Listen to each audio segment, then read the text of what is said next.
Radio Campus, il est midi, c'est l'heure des points sur les i, point barre.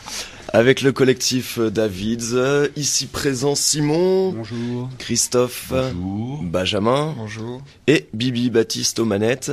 Je vais laisser chacun présenter un peu de quoi il va être question aujourd'hui dans leur chronique préparée. Alors, moi de mon côté, il sera question d'échapper sur le silence. Voilà, et tout simplement la place du silence dans nos vies et dans ce monde de cacophonie. Pour moi, ce sera très prosaïque, ce sera sur la lutte anticorruption pour la France et bien sûr dans ses implications par rapport à l'international. Et puis aussi un point clair sur notre débat national sur l'énergie en France. Voilà. D'accord. Pour ma part, ce sera un petit point sur Davids. Résister, c'est créer, créer, c'est résister, en faisant un détour par le chaos. Et le journal de personnes et Kenny Arcana. Et puis un petit peu d'anarchitecture et les espaces de la ville impensés comme espaces de création. Voilà. Nous sommes tous fous, vous et nous. Allez, Brigitte Fontaine pour commencer. À tout de suite, bonne écoute.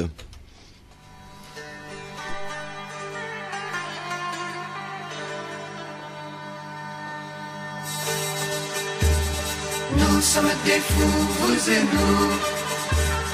Nous sommes très doux, vous et nous. Nous sommes des loups, des filous, nous sommes des poux, des bijoux. Des nous et nous, des nous et vous. Des vous et nous, des vous et vous.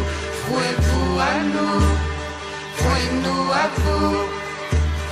Des jouez-nous, des jouez-vous. À vous et nous, à vous et vous. Nous et vous à nous, nous et nous à vous. Nous sommes tous nous, vivons-nous. Nous sommes tous vous, vivons-nous. Crions-nous à nous, louons-nous, donnons-nous à nous, chantons-nous.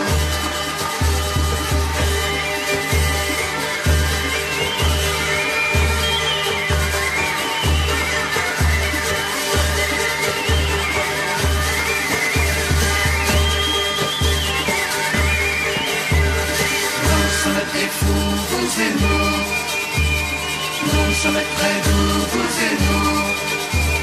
Nous sommes des loups, des filous, nous sommes des poux, des bijoux. Des nous et nous, des nous et vous. Des vous et nous, des vous et vous. Vous et vous à nous, vous et nous à vous. Des jouez-nous, des jouez-vous. À vous et nous, à vous et vous. Nous et vous à nous, nous et nous à vous. Nous sommes tous nous, vivons-nous. Nous sommes tous vous, vivons-nous. Crions-nous à nous, louons-nous, donnons-nous à nous, chantons-nous.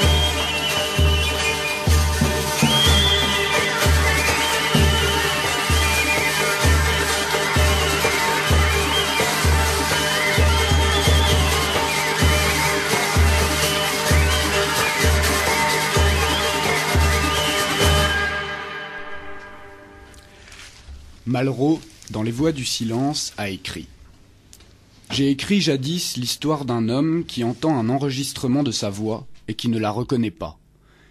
Il entend pour la première fois sa voix par les oreilles et non par la gorge. Or, nous entendons notre voix intérieure par la gorge. J'ai appelé ce livre « La condition humaine ». Cet extrait que j'ai découvert lors d'un séminaire intitulé « Pour une conscience d'écoute » m'a parlé. Les soufis proposent de se parler poitrine à poitrine. Serait-ce pour entendre l'autre par la gorge? Nous en sommes bien loin, vous qui nous écoutez de l'autre côté des ondes, et nous, ici, dans le studio de campus, notre casque sur les oreilles, entendant nos voix à la fois par la gorge et par les oreilles. Alors moi, perdu entre vos oreilles, les miennes, ma gorge, nos poitrines, je m'imaginais là, derrière ce micro, le casque sur les écoutilles, et c'est l'angoisse. Mais qu'est-ce que je vais bien pouvoir dire? Qu'est-ce qui va s'entendre? Qu'est-ce qui va sourdre? On pourrait toujours faire, tout juste, un peu de bruit, pour combler le silence, comme à la radio. Mais je me dis que si dans les années 70, la bande Abadère a été suicidée dans l'isolement et son silence assourdissant dans la prison de Stenham, c'est avec le bruit incessant qu'on torture aujourd'hui à Guantanamo et ailleurs. Il y a quelque chose qui se joue là, entre les deux, entre cette torture par le silence et cette torture par le bruit. Et je ne sais pas dire quoi. Elles se ressemblent au fond. Dans le bruit permanent, incessant, la cacophonie, il y a en permanence ce son et aucune parole ne peut en surgir, mais dans ce silence de l'isolement, il y a aussi ce silence assourdissant dont aucune parole ne peut non plus surgir puisque c'est l'isolement. Alors, pourquoi rajouter du bruit au bruit? Pourquoi ne pas faire silence, tout juste un peu de silence pour couvrir le bruit du monde? Tout juste un peu de bruit pour sculpter ce silence. Et si la parole surgit du silence, comme la lumière de la nuit, alors il y a trop de néons dans les rues, trop d'enceintes, trop d'écrans, entre la poitrine-gorge et les oreilles, entre ta poitrine et ma poitrine, et entre nos oreilles. Alors j'écoute le silence pour entendre ta voix et découvrir la mienne. Et j'entends un râle, le cliquetis d'une chaîne, les coups sourds d'un bâton, le tintement d'une bourse, des ricanements, le mugissement sordide d'un veau agonisant et le grouillement des vers qui déjà le dévorent, et la terre qui vomit. Le champagne qui pétille ses mondanités, ses échos, ses relents. Et pourtant, en dessous, en deçà, quelque part sculpté dans le silence, un chant polyphonique surgit du silence, tissé d'écoute, de voix, d'amour, de poitrine et de colère. Il surgit du silence comme la sculpture du bois, une sculpture en marche, polyphonique, polyrythmique, vague, irrémédiable, irréversible, de l'armée du silombre, du silence et des ombres, en marche.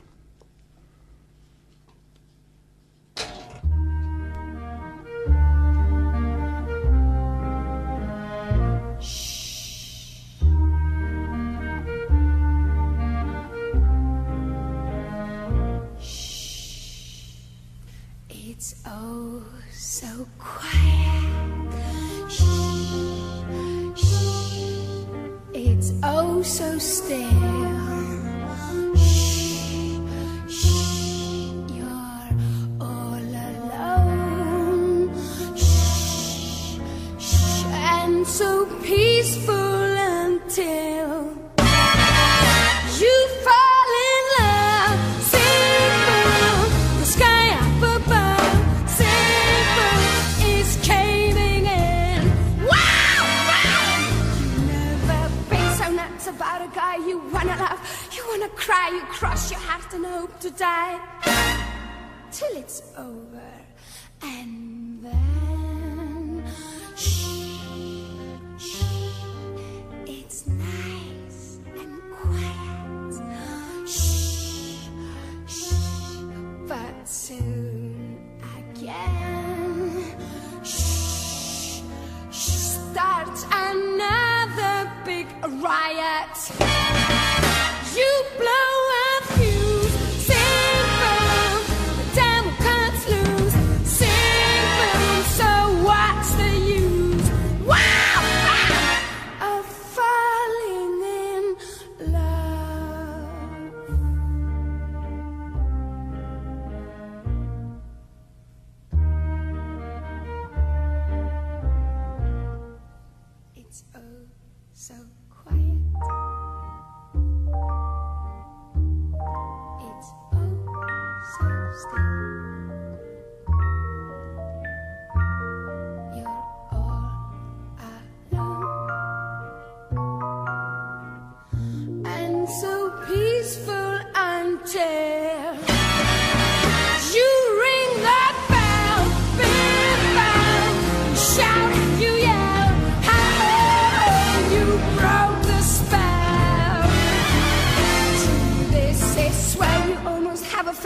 fire scorching, I got hit. There's no mistake. This is it! Till it's over, and then it's nice and quiet. Shh, shh, but soon again, shh, starts another big riot. You blow a fuse, sing boom, the devil can't lose. Sing boom, so what's the use? Wow, wow, I'm falling in love. The sky keeps in, the devil can't lose. You blow, blow, blow, blow, blow your fuse. Ah, when you fall in love.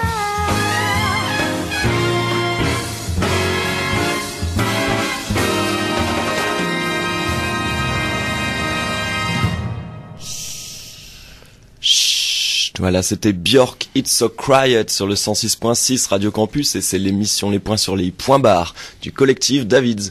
Christophe, sur la corruption. Sur la corruption. Alors, je vais lire des mots qui sont extraits d'un rapport très sérieux, officiel et public, qui a été publié le 23 octobre par l'OCDE. L'OCDE est une des organisations au monde les plus, je dirais, emblématiques, symboliques de la gouvernance mondiale en matière d'économie avec la Banque mondiale.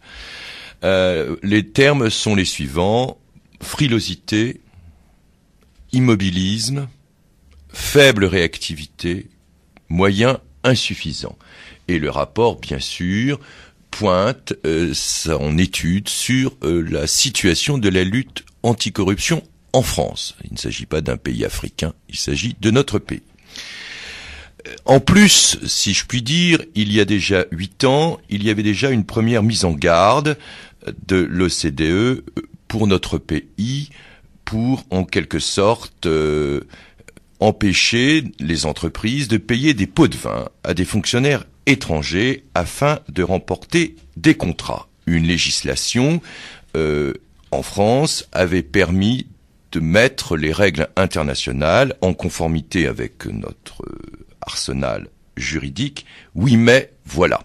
La spécificité française est assez particulière. Selon une organisation qui fait référence également maintenant, Transparency International, dont le président, M. Daniel Lebesgue, est un de nos anciens banquiers, eh bien, je le cite, « Notre pays, la France, est bon élève quand il s'agit d'adopter des lois.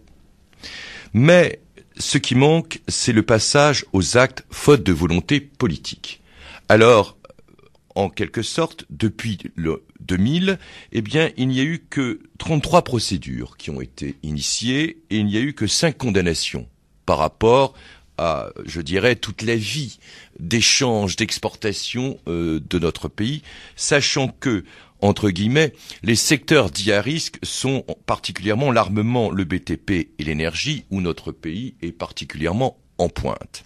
Et ce qui est aussi également intéressant, c'est que les affaires qui ont été suivies sont toujours des affaires mineures, avec des pots de vin limités à environ 100 000 à 200 000 euros et qui visent des chefs d'entreprise et non des entreprises elles-mêmes, et surtout qui s'appliquent à des PME. Ainsi, par exemple, il y a une de nos grandes entreprises, Alstom, qui a été visée par une série de procédures, mais tout cela aboutit à des non-lieux. Donc, le grand problème qui est pointé, et c'est pour ça que je souhaitais en parler, c'est que, qu'est-ce qui se passe ? Bien, le problème de la corruption, c'est que le manque d'indépendance des procureurs en France par rapport au ministre de la Justice et au parquet aboutit à ceci, c'est que les procureurs peuvent tout à fait ne pas ouvrir des enquêtes préliminaires. Voilà, c'est une spécificité française. Et que là, il y a quelque chose que je pointe, c'est nous allons voir si une réforme de la justice en France cesse ce lien féodal, ce lien d'asservissement des procureurs par rapport au ministère de la Justice, qui permettrait en quelque sorte, eh bien, que le travail soit fait. Parce qu'en effet, si le travail est interrompu en amont, eh bien, on ne peut pas ouvrir une enquête. Voilà. C'est donc, c'est pour ça que je souhaitais faire cette chronique, c'est que derrière un constat d'un rapport très officiel sur la lutte anticorruption, eh bien, se pointe une réforme majeure annoncée depuis tant d'années, toujours remise sur le chantier dès qu'il s'agit de l'élection présidentielle, mais pour le moment on ne voit toujours rien venir, qui est une réforme drastique du parquet, c'est-à-dire de comment fonctionnent les procureurs avec une totale indépendance. Si la justice n'est pas indépendante, eh bien bla bla bla bla fleuriront toujours les affaires de corruption parce qu'elles ne seront simplement pas, je dirais, traquées, quand bien même il y a, je dirais, vraiment un théâtre de lois, de rapports, etc., etc. Voilà, c'était ce que je souhaitais dire. Et un petit clin d'œil aussi, du côté des Anglais, on dit toujours la City ceci, la City cela. Eh bien, pour le moment, c'est Londres qui a l'arsenal juridique et, je dirais, le travail le plus pécho pour pointer la corruption en ce moment. Qui pourrait croire, on pense toujours que Londres est laxiste. Et puis, si on oubliait, eh bien souvenons-nous qu'en 1995, il y a eu la campagne présidentielle et maintenant, eh bien, les juges français ont établi la responsabilité, le rôle central de M. Balladur, qui était candidat 95, dans l'affaire de Karachi, où il y avait eu un attentat avec des ingénieurs de l'armement qui avaient été tués. J'en avais déjà parlé d'ailleurs. Eh bien maintenant, les juges ont continué d'enquêter. On est simplement en 2012. Le rôle central d'Édouard Balladur et de son directeur de cabinet à ce moment-là, M. Bazir, ont été établis, ainsi que de M. Léotard, qui était ministre de la Défense à ce moment-là, de M. Donadieu de Vabre, etc., etc. C'est pour ça que je voulais en parler, c'est que c'est la longévité des procédures. Voilà, il s'agissait quand même d'une campagne présidentielle, les sommes sont inouïes, et pour le moment, il y a eu des victimes. Des familles qui ont perdu un père, etc., etc., des familles françaises, des familles au Pakistan, la question n'est pas là, j'en avais déjà parlé, mais voilà ce que je souhaitais dire, on est en 2012, pour le moment, eh bien, aucune condamnation n'est tombée. Voilà, alors, j'espère que sous ce quinquennat socialiste, une réforme de la justice sera faite qui permettra, en quelque sorte, que la corruption qui mine et détruit, et je dirais lézarde la vie civique d'un pays, puisse au moins être, comment dirais-je, attaquée et non pas simplement on laisse traîner les choses et puis bon, les magistrats de toute façon ou ne peuvent pas ouvrir leur enquête ou de toute façon ils ont des moyens dérisoires. Voilà, tout simplement. Je t'écoute et je voudrais simplement rebondir à travers un exemple et puis plus qu'est-ce qu'on peut en sortir de cet exemple.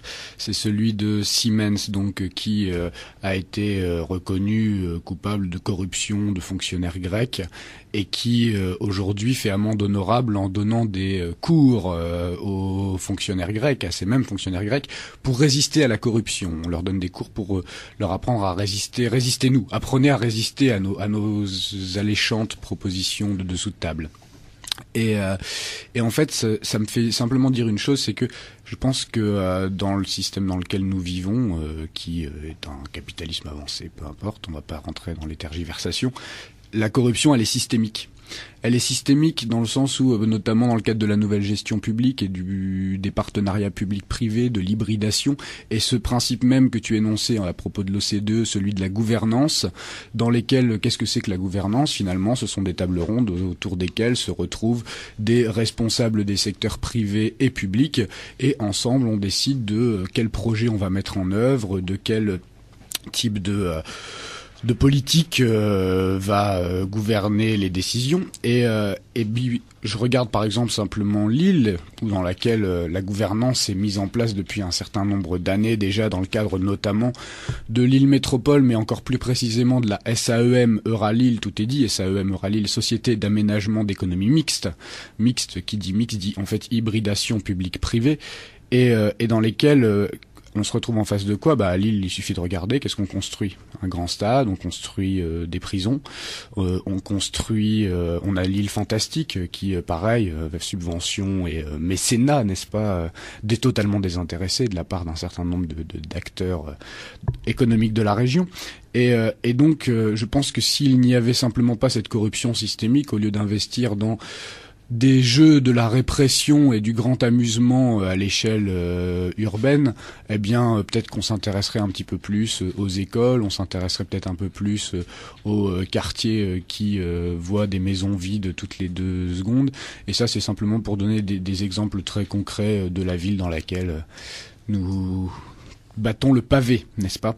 Et donc voilà, hybridation publique-privée, nouvelle gestion publique. Nouvelle gestion publique, c'est quoi ? C'est qu'on adopte les règles de la gouvernance du privé en termes de rentabilité, de performance, d'efficacité, de concurrence au système public. Et en échange, le système privé récupère quelque part la belle petite vitrine dorée du service public en se vantant d'écologie, de pratiques sociales, écologiquement responsables, socialement responsables, etc. Donc chacun prend à l'autre ce qui l'arrange pour magouiller ses petites affaires. Et moi, c'est vraiment ce sentiment d'une corruption simplement systémique. Voilà. Et propos localement et au niveau d'un bien très précieux qui est l'eau. Il y a un collectif eau à Lille pour un retour en régie publique. Le contrat avec Veolia et Suez, donc les eaux du Nord c'est Suez, hein, c'est pas un truc public, s'arrête en 2015. Donc c'est que maintenant qu'ils sont en train de renégocier pour une reconduction du contrat. Et donc il y a un collectif pour régie publique de l'eau qui se réunit tous les lundis à la Mresse. Et là il y a une manif devant le siège de la Lille Métropole Communauté Urbaine pour les interpeller un peu là-dessus, pour montrer qu'on est assez nombreux à vouloir ce retour en régie publique. Donc devant le siège de Lille Métropole Communauté Urbaine, 1 rue du Ballon, et c'est vendredi 9 vers 11h ou 13h, je sais plus exactement, je vous en reparlerai la semaine prochaine, mais voilà. Ça me semblait pas incohérent par rapport au sujet public-privé, corruption, voilà. Surtout qu'il y a bien un secteur où... oui, Waters Make Money, il y a un très bon film Waters Make Money, où il y a la démonstration, les faits établis, notamment, je pense que c'était à Toulouse, qui avait vraiment des affaires de corruption d'élus pour que l'eau appartienne au privé. Voilà. Ah bah très clairement, on avait rencontré un maire dans l'Aisne, dont je ne dirai pas le nom pour pas que ça lui arrive et ça puisse lui attirer des ennuis. Il était le seul dans sa commune, dans l'intercommunalité, dans le regroupement de communes qu'il y avait, qui n'avait pas cédé justement sur le fait que ce soit une régie publique. Et il nous expliquait comment ses camarades maires, n'est-ce pas, des autres communes alentours, d'un seul coup avaient pu agrandir leur maison, avaient pu partir en voyage très très loin pendant 3 semaines dans des hôtels de luxe avec toute leur famille. Et il nous expliquait que c'était très simplement monnaie courante. Enfin, c'était juste normal. Et connu, reconnu, je vais pas dire au grand public, mais dans les réseaux, aucun problème. Aucun problème. Allez, petite pause musicale avec Trio, regardez-les.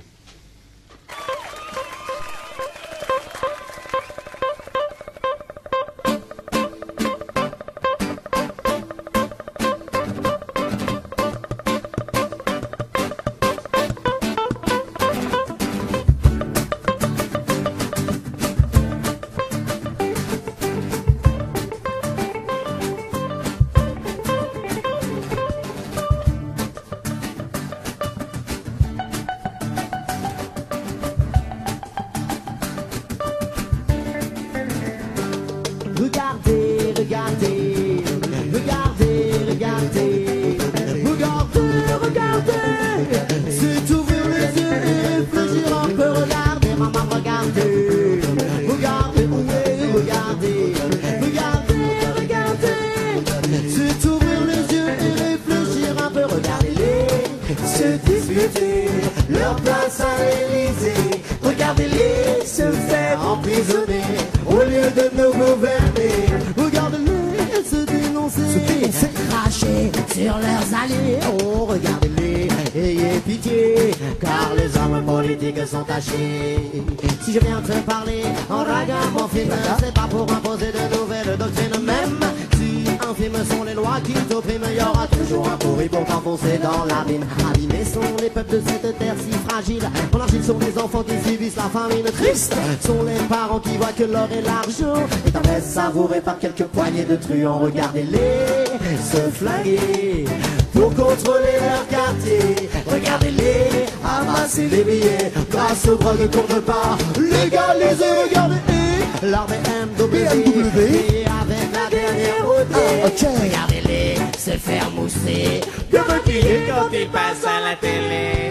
C'est le film, la gare revient une deuxième fois. C'est juste pour t'expliquer ce qu'est la mafia. C'est une petite poignée d'état dans l'état qui compte en effet que t'es les 3/4 des lois. Et toi le petit rasta qui bosse comme un rat, rien qu'en payant ton loyer tu les enrichis déjà. Triste pour discuter entre mafia et état. Dure réalité de voir que ça ne change pas. Regardez-vous, oulou, regardez-nous, oulou, regardez tout, oulou. Regardez-nous, regardez-vous, regardez tout. Regardez-vous, oulou, Regardez tout, regardez tout, regardez-nous, regardez-vous, regardez tout. Regardez-vous et comprenez. C'est grâce à vous qu'ils peuvent manger. Regardez-nous et rigolez. Car c'est ensemble qu'on va s'envoler. Regardez tout et profitez. Des amis, de la vie et des années. Et laissons ces faux s'exterminer. Buvons un coup à leur vanité. Santé. Seulement fait une raga revient une dernière fois. C'est juste pour énerver ce game par cette chanson-là. Y'a que la vérité qui blesse toute la population, c'est ça. T'as plus qu'à serrer les fesses, ganja, puis t'explique-moi. T'expliqueras que t'es pas mieux que moi qu'un de ces paumés des cités. Car je sais que les vieilles dames pour aller se fixer. T'expliqueras que t'es pas mieux que moi qu'un de ces paumés des cités. Car je sais que des vieilles dames pour aller se fixer. Yeah man, respect. Bomba Clan.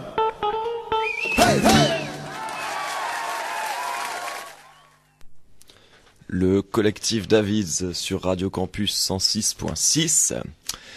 Créer, c'est résister. Résister, c'est créer. Association Davids contre Goliath. Les points sur les i. Plusieurs individus, composés de multiples points. La main ouverte et un poing levé bien haut, comme le chante Kenny Arcana au milieu du chaos. Je prends mon hachette. Pas KO, knock out, chat, os. Non masculin. Premièrement, religieux. Confusion, néant précédant la création du monde. Stop. Confusion, ne pas être confus, assumer. Bien, mal, jamais parfait, c'est sûr. C'est ce qui fait vivre. Tendre vers. Tu me tends un verre ? Santé. Santé ? Donc sang. Sang. Sans G, sans S. À la radiophonie, j'ai oublié. Santé, sensé, ça se voit pas, ça s'entend. Je reprends mon hachette. Chaos.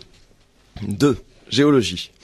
Amoncellement désordonné de blocs rocheux que l'érosion a isolé de terrains hétérogènes. Désordonné. Bloc parti. Black bloc. Yalla. Érosion. Joli mot.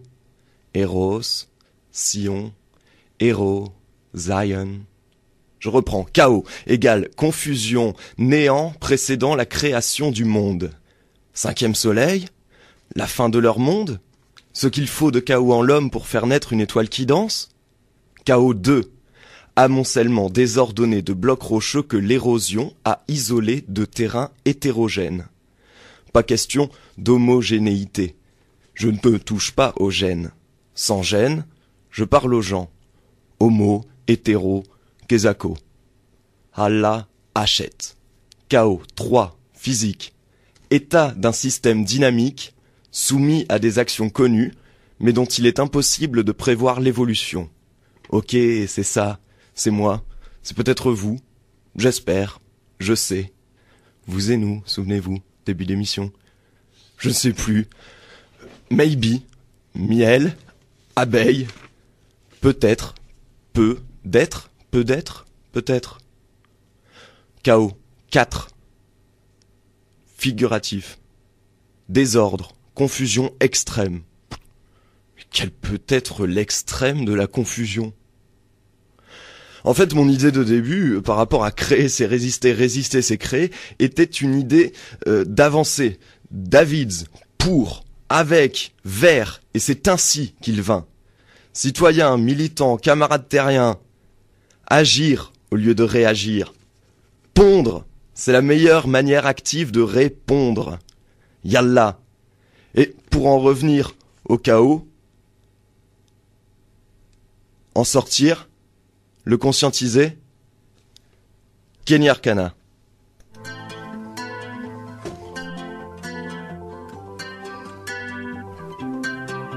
Myriade de vies, tous on s'embarque, tout ce qui est en haut, tout est en bas, tout est unique, tout est semblable, tout ce qui arrive un jour s'en va, tout est subtil, tout est grand, je crois qu'on devrait voir comme les anges voient, parole en bois, du mal à croire en toi, en tout ce que les gens croient, tous les endroits contaminés par la maladie de l'intérêt, du pif et business, milliards de peurs, aucune compas tirée, c'est l'égoïsme et même lui est fait de tristesse, la place de l'homme dans l'ordre des choses, c'est en soi qu'on délie le mystère, faut que le système, camarade, on n'ira pas au bûcher sans être de ceux qui se taisent, des cœurs brûlants, blancs comme des petites braises. Constate que c'est Babylone qui stresse. Des millions de tours de Babel s'agitent pendant qu'en secret on pirate leur disquette. On a la puissance de la terre, l'audace de leur dire d'aller se faire.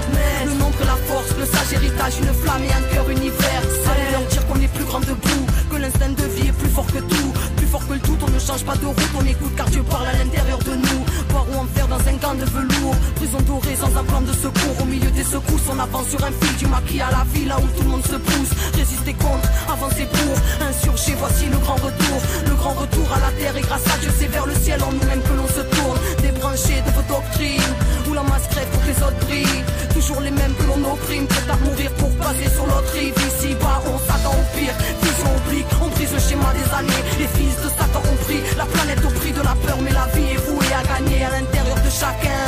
C'est un gosse curle de chagrin. J'écoute Dieu, pas les chapelains. Sur terre, mer, c'est ville et c'est patelins. Nique les traîtres et les baltringues. Babylone, gîte et ses gardiens. Conscient et à bout de nerfs, on est tarpin. Depuis l'époque où ça sonnait à plein dehors, où l'écran nous disait le monde appartient. Vie, c'est pas ratin, vie à baldaquin. Ruine en aparté, magie d'Aladin. Barreau de papier gravé ou gratin. Gage en or plaqué, clapé à lapin. Sueur gravée parce qu'il y a atteindre. Dis-moi, la vie, à quoi ça tient? Camarade, remercie chaque matin. Chaque jour comme une nouvelle dans la peine. Même si demain, le pire est à craindre. Évite la peur, évite la peine. C'est la guerre des esprits, la guerre des sapiens qui ne se résout qu'à l'intérieur de chacun. Qui sera prêt à assumer d'avoir défendu de son âme de nobles principes de vie à l'heure où on écrit son drame? Qui sera prêt à être en paix, même au milieu du chaos? Qui gardera la main ouverte malgré un point levé bien haut? Qui sera prêt à assumer d'avoir défendu de son âme de nobles principes de vie à l'heure où on écrit son drame? Qui sera prêt à être en paix et même au milieu du chaos? Qui gardera la main ouverte malgré un point levé bien haut?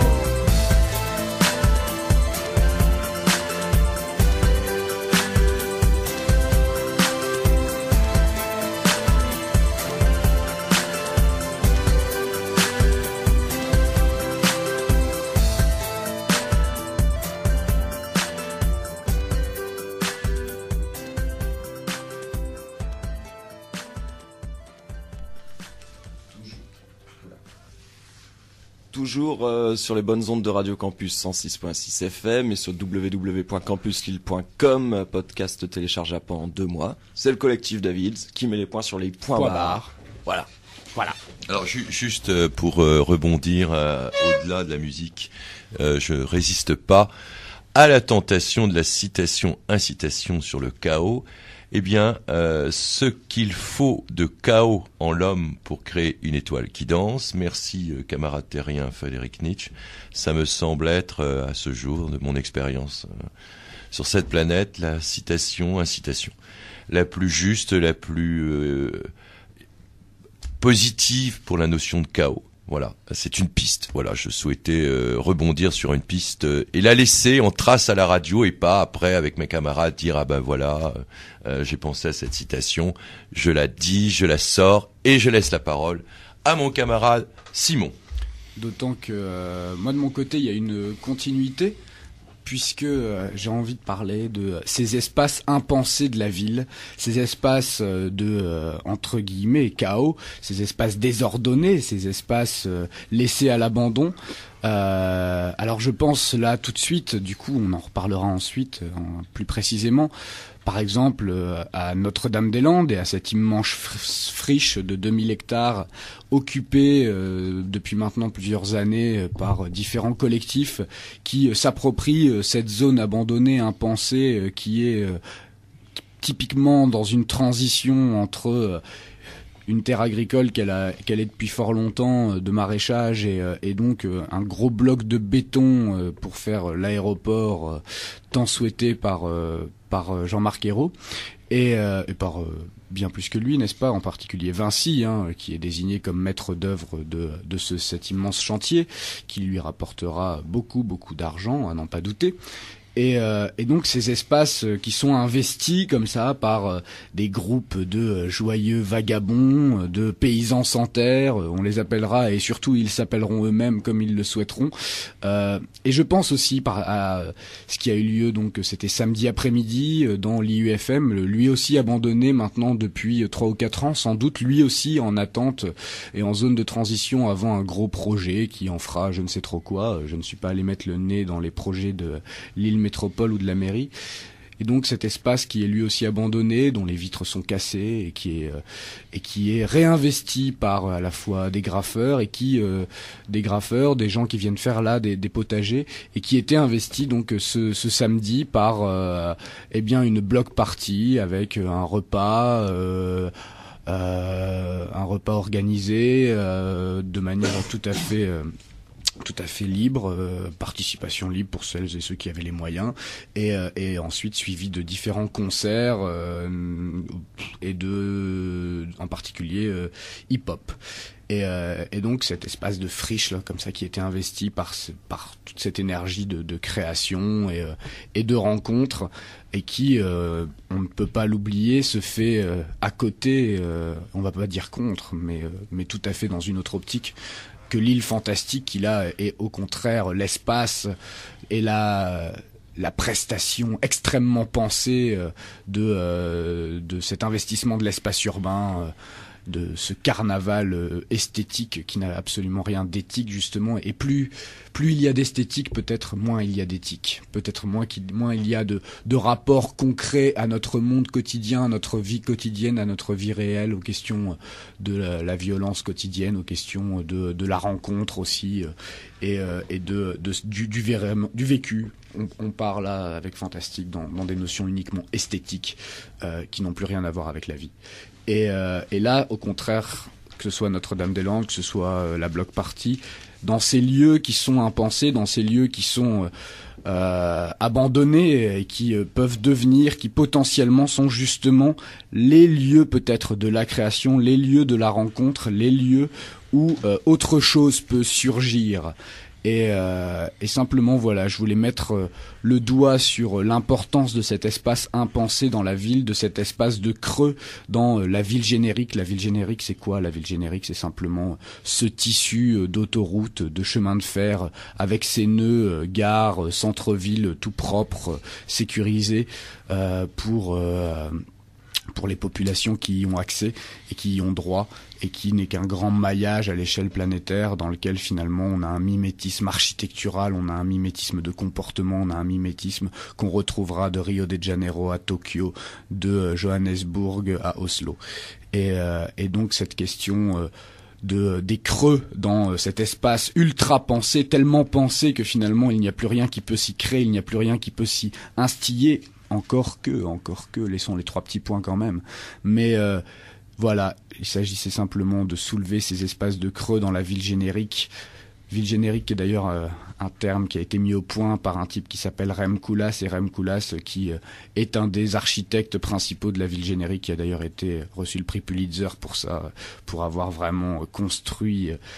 C'est lui qui a fait notamment diriger tous les travaux d'Euralil et des 2 gares.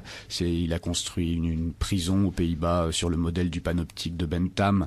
Donc cet espace duquel... alors c'est vraiment intéressant de voir que ce genre de type, d'une part, théorise que c'est la ville générique, d'autre part, construit des zones comme Euralil dans différentes villes, hein. Il est urbaniste architecte et c'est vraiment un concepteur d'énormes projets, et en même temps construit des prisons sur le modèle du panoptique dans lesquelles on ne peut jamais échapper à la vue du gardien, et de toute façon où qu'on soit observé ou pas, on se sait toujours potentiellement observé.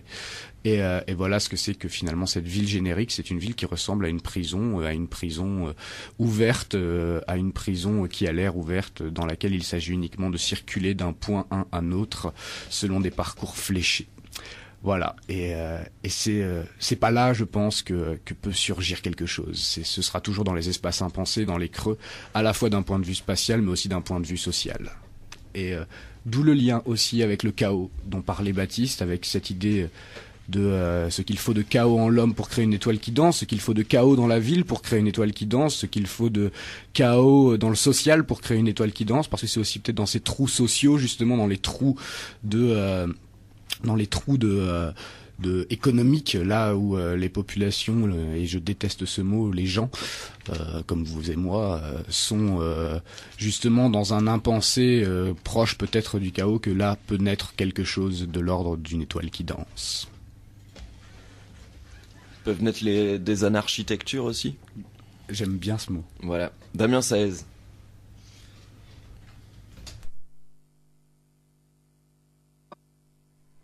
Aux agneaux égorgés au loin, au chant du coq dans le lointain, à l'orée des grands champs de blé, humanité les poings liés, scotché à la lisière du bois, petit poussé cherche pourquoi ses parents capitulaient au grand vent des communicants. De tous nos temples, les églises n'ont plus le grand des cathédrales, autant des anarchitectures et des lance-pierres contre les murs. Les sacs de billes ont pris le large et les amours au coin des griffes, toutes ces choses d'autrefois, putain, je ne vois plus la rive.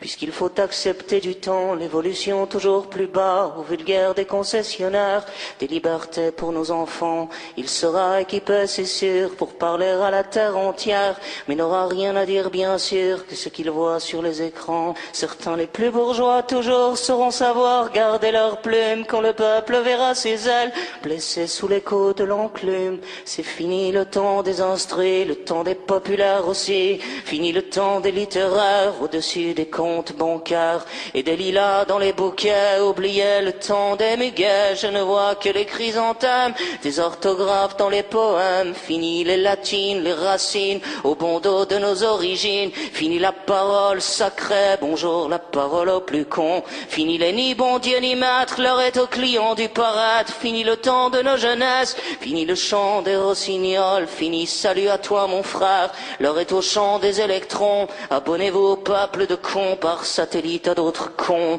au libre-échange du néant, à chacun son bon mot bien sûr. C'est la liberté d'être con, la liberté d'être ignorant, tous égaux dans le carnaval. Je sais mon ami ça fait mal, c'est la liberté d'expression, c'est la liberté d'expression pour clamer à tous les faubourgs, surtout à tous les râteliers, nos faiblesses et puis nos discours sur nos tristes identités. Salut toi mon frère de faubourg, salut à toi le berrurier. Je ne vois rien aux alentours que des tristesses à bon marché. Salut à toi frère de banlieue, toi qu'on voudrait laisser pourrir dans le ghetto des consommants, dans le ghetto des illettrés. Salut à toi femme au combat, toi dont la lutte a pris la rouille. Comment te dire mais de nos jours les féminismes manquent de couilles. Salut toi mon étoile au loin, l'illuminé de nos chemins s'éclairera bientôt je sais si l'on n'en perd pas le parfum. Vigilance à tous nos esprits et feu de tous les journalismes, puisque toujours il faut combattre des nouveaux temples les fascismes. Bon, alors, qu'est-ce que je peux essayer de souligner pour que vraiment là passe un message? Je vais essayer de parler du débat sur l'énergie dans notre pays et à travers cela, d'abord de vous éclairer, que chacun qui va m'écouter ait les idées bien claires et comprenne ce qui est en train de se jouer. Le président de la République, François Hollande, je le cite, avait dit ceci. Conduire à une société sobre en carbone à l'horizon 2050. Voilà, ça je cite le chef de l'État. C'est-à-dire il s'agit de la transition énergétique. C'est un grand chantier du quinquennat, c'est un grand chantier politique, c'est un grand chantier pour notre société. Et il s'agit donc de concertation, donc un débat devait être lancé début novembre et il est repoussé. Mais qu'est-ce qui se passe? D'abord, il faut savoir que les questions sont les suivantes au bout du compte. Comment donner la priorité aux énergies renouvelables? Comment améliorer l'efficacité énergétique? Quelle marge de manœuvre donnée au territoire et surtout comment parvenir à une transition énergétique qui voudrait que en 2025, il y aurait réduction en ce qui concerne notre pays de la part du nucléaire de 75 à 50% pour être précis. Voilà un chiffre que je souligne, c'est le chiffre officiel, c'est pas mon espérance, c'est pas mon dada, c'est pas mon intuition, c'est le chiffre officiel. Je répète, la date, pour que ce soit bien compris, c'est 2025, il y a de la marge, mais bon, il s'agit de gros chantiers et de réduire de 75 à 50%. Alors, qu'est-ce qui se passe? Alors, les acteurs qui vont être convoqués, ça prend du retard, sont pas les citoyens, nous sommes très nombreux, donc en quelque sorte, c'est le phénomène de la délégation. Alors, quelles sont les délégations, en quelque sorte, quels sont les groupes qui vont penser la transition énergétique pour nous? Nous avons le patronat, les syndicats, les organisations non gouvernementales, qu'on appelle maintenant les ONG, tout le monde sait ce que c'est qu'une ONG, les pouvoirs publics, n'est-ce pas, les collectivités territoriales et les parlementaires. Ça fait quand même du monde. Et la ministre, je répète qu'elle s'appelle Delphine Batho, tout le monde se souvient qu'il y avait eu un petit glissement entre Madame Crick, n'est-ce pas, et Madame Delphine Batho, il y a eu une passation de pouvoir. Bon, alors maintenant c'est Madame Delphine Batho qui est aux commandes, et elle essaie en quelque sorte d'organiser cela et d'éviter un nouveau couac, c'est-à-dire pour que le gouvernement ne soit pas taxé sur ce dossier très très important d'amateurisme et d'avoir une loi qui soit mal ficelée et qui soit retoquée par le Conseil constitutionnel. Cela vient d'être le cas, donc là il s'agit vraiment de bien ficeler les choses. Mais ce n'est pas si simple. Alors elle a nommé Monsieur Bruno Rebel, on en a déjà parlé, alors là je l'aime beaucoup parce qu'il est ancien, j'aime beaucoup son nom, alors il travaille à Greenpeace, les conseillers de Mme Ségolène Royal, il est dans un cabinet qui s'appelle Transition, ça ne s'invente pas, chargé du développement durable, et c'est lui qui est chargé en quelque sorte de conseiller la ministre pour établir la concertation. Bon, on me fait signe qu'il faut que non seulement je mette le casque, mais qu'ensuite je sois bien en face du micro. Vous voyez, c'est pas si simple. Il y a... Parce que sinon tu risques de passer en stéréo, là. Voilà, sinon je vais passer en stéréo. Voilà. Et donc je vais citer Monsieur Bruno Rebel, ex de Greenpeace et maintenant directeur de transition, qui maintenant est chargé de la transition énergétique, ça ne s'invente pas.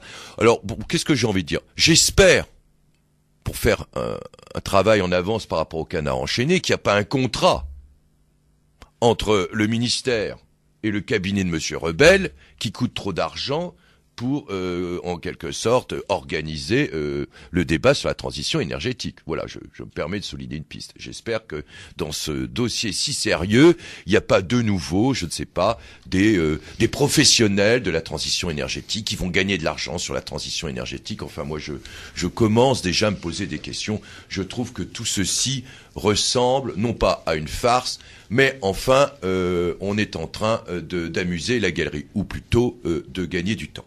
Car au bout du compte, c'est très simple. On a d'un côté, le débat, pour le simplifier, c'est très simple. On a d'un côté le patronat, qui, pour le moratoire sur le gaz de schiste, fait un lobbying intense par rapport au pouvoir public, c'est-à-dire des courriers pour expliquer que ce n'est pas possible, se remettrait en cause, etc., la croissance, l'énergie à bon marché, etc., etc. Donc, sans arrêt, tir de pilonnage, et également sur l'anecdote, ou plutôt le détail, une offensive qui est toujours menée en ce moment contre la fermeture de Fessenheim, à la fois par EDF et les salariés de la filière. Il faut le savoir. Voilà. Donc ça, c'est un peu en quelque sorte ce qui est en train de se faire. On a donc, pour simplifier, d'un côté des ONG qui essaient de poser comme question ceci. C'est qu'est-ce qu'on veut? Est-ce qu'il s'agit qu'est-ce qu'on veut au sens qui essaie de pointer que la question n'est pas simplement la transition énergétique, il s'agit d'un projet de société. De l'autre côté, pour le patronat, il s'agit d'une question de coût, pour simplifier. Tout, en quelque sorte, l'offensive des ONG, c'est de montrer qu'il s'agit d'un projet de société. Toute l'offensive du patronat, il s'agit de pointer le coût, c'est-à-dire la filière en France de l'énergie serait moins chère qu'en Allemagne et que donc dans cette situation de crise, etc., etc., etc., tout le monde aura compris.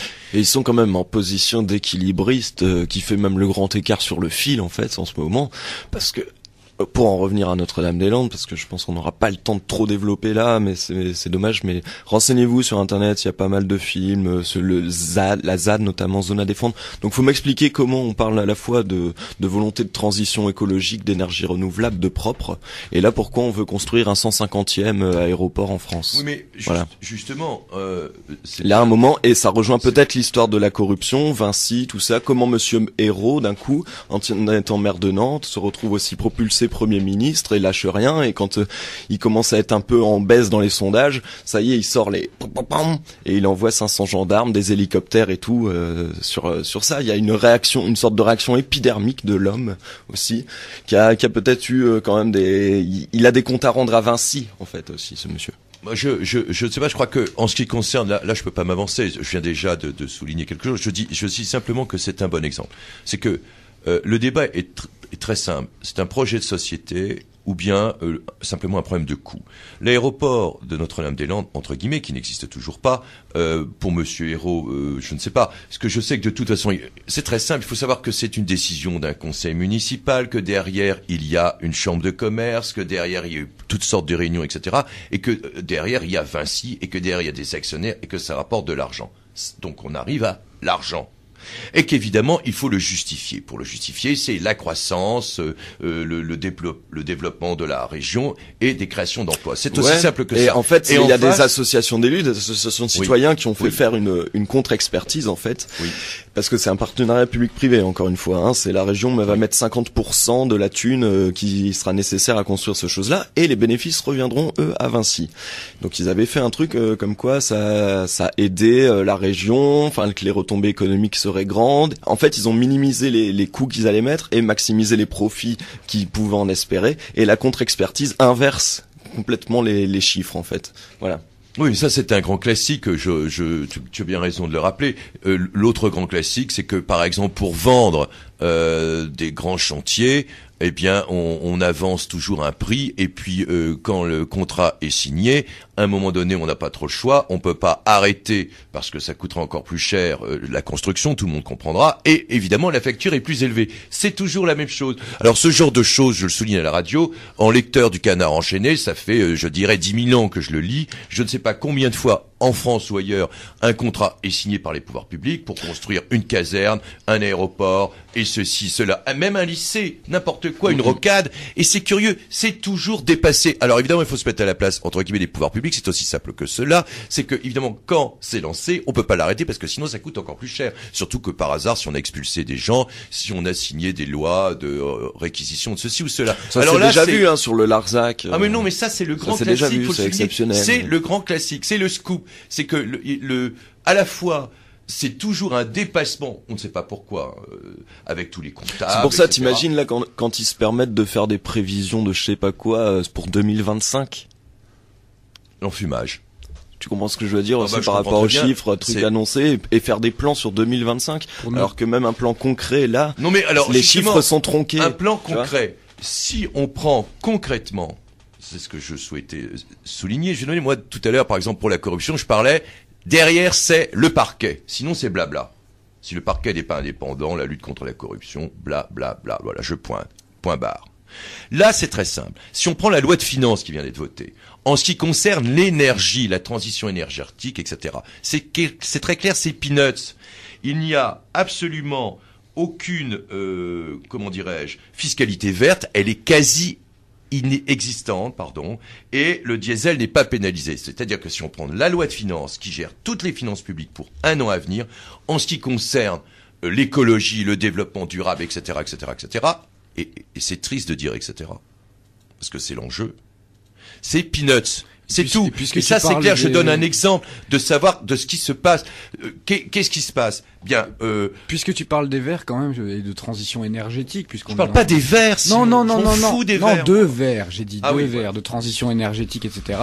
Quand même quelque chose qui est vachement intéressant dans cette histoire, c'est de voir une Cécile Duflot qui il y a quelques années plantait un chêne à Notre-Dame-des-Landes et qui aujourd'hui, faisant partie du gouvernement, n'a pas élevé évidemment le petit doigt ni émis un soupir concernant l'expulsion manu militari de différents groupes qui s'étaient constitués, avaient mis en place des maraîchages bio, construit leur propre maison, et aujourd'hui, ces mêmes groupes vont pisser sur le chêne que cette chère Cécile a planté, parce que et là, on est encore une fois quelque part dans. Alors là, bien sûr, ça pourrait pas être passé devant un juge, hein, c'est évident, mais en tout cas, en ce qui me concerne, moi là, on est dans des phénomènes clairement de corruption.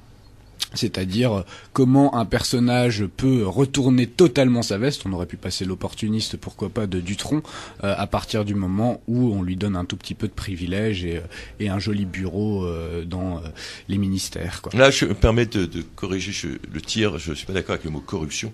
Je parle simplement là de décence et d'incohérence, parce que il ne faut pas dire. Comment dirais-je, je ne sais pas. Je connais pas Mme Duflot. Elle a fait la même école que moi, les Secs, c'est très bien. Elle a un parcours, c'est une femme ambitieuse. Bon, voilà, je sais pas ce qu'elle vise, la mairie de Paris, j'en sais rien. Elle a la circonscription. Tout ça est très bien, elle est bien avancée. Bon, qu'elle ait planté un chêne et que maintenant elle se tait. Bon, voilà, c'est ce qu'on appelle la vallée des couleuvres. C'est un grand classique aussi. C'est une matrice. Ça s'appelle le carriérisme. Alors le carriérisme avec un dossard vert, ça sera toujours le carriérisme. C'est tout le. Voilà, là. C'est pour ça que je dirais il faut prendre de la hauteur. Il ne s'agit pas là de corruption. Il s'agit d'un détail par rapport à la cohérence, par rapport à la parole. C'est-à-dire si un être humain fait un acte symbolique. En effet, pour montrer son soutien, comme planter un arbre, et qu'ensuite, quand il se passe ce qui s'est passé, c'est-à-dire il devient ministre, etc., et qu'il se tait, etc., ça, je dirais, c'est un problème, c'est un problème d'incohérence, point barre. Voilà, ça c'est pas la même chose que la corruption, c'est tout ce que je voulais dire comme éclairage. C'est pour ça que je disais, c'est moi qui parle de corruption et je sais bien que devant un juge, le terme corruption n'aurait absolument. Voilà, non mais c'est pas le terme adéquat, tout simplement. C'est pas le terme adéquat, peut-être pour toi, peut-être pour un juge, en effet, peut-être du point de vue institutionnel. Pour moi, c'est très clairement la corruption de l'humain, quoi. Enfin voilà. Ah oui, bien sûr. Bon, l'émission touche à sa fin. Benjamin, t'avais une date à proposer. Alors c'était juste pour signaler qu'il y a 83 ans, jour pour jour, c'était le krach boursier de 1929, donc joyeux anniversaire la crise. Le jeudi noir. Voilà. Ah, et alors à ce sujet, tu me rappelles... Je comprends pas, on est lundi. Dans un restaurant, il y a 5 ou 6 ans, il y avait organisé le jeudi de la truffe noire, avec un menu à plus de 90 €, avec des truffes, du caviar, du champagne, et c'était d'une manière extrêmement cynique. En plus, c'était en pleine crise. Je pense en plus que vraiment c'était en 2008 ou 2009. Donc, en plein moment où on n'arrêtait pas les médias dégorgés de dire crise partout. Et eux organisaient un repas de luxe pour personnes qui en avaient les moyens. C'était le jeudi de la truffe noire. Voilà. Histoire de montrer un petit peu le cynisme et l'ironie de ce genre de choses. Voilà. Vas-y. Alors, puisqu'on a encore un peu de temps, un petit poème. Comme. Je ne suis comme en semence. Je ne suis comme en ce moment. Je ne suis comme ensemencé en semençant. Il n'y a que des commencements. Catapulté chaque jour dans la cacophonie carnavalesque du monde, sous les costumes colorés des calibres calfeutrés, sous les masques tout sourire, crapuleuses grimaces. Comme on se ment à coups de com, kafkaïen capharnaüm, camé au calcul, canalisé à la carotte, sur les chemins fléchés, calvaire vers l'abysse, serviteurs volontaires des capitalistes barbares. Comme. Je ne suis comme en semence, je ne suis comme en ce moment. Ensemencé, ensemençant, il n'y a que des commencements. J'ai silence à la main, des camarades, des amis, des amants, poitrine contre poitrine, gorge à gorge. Nous ne sommes comme en semence, comme qui s'ensemence, compagnons du silence, des marges. Et dans nos mains, silence. Yes, Simon, donc, du collectif David's Créer, c'est résister, c'est créer. tous les lundis, les points sur les points barres sur Radio Campus.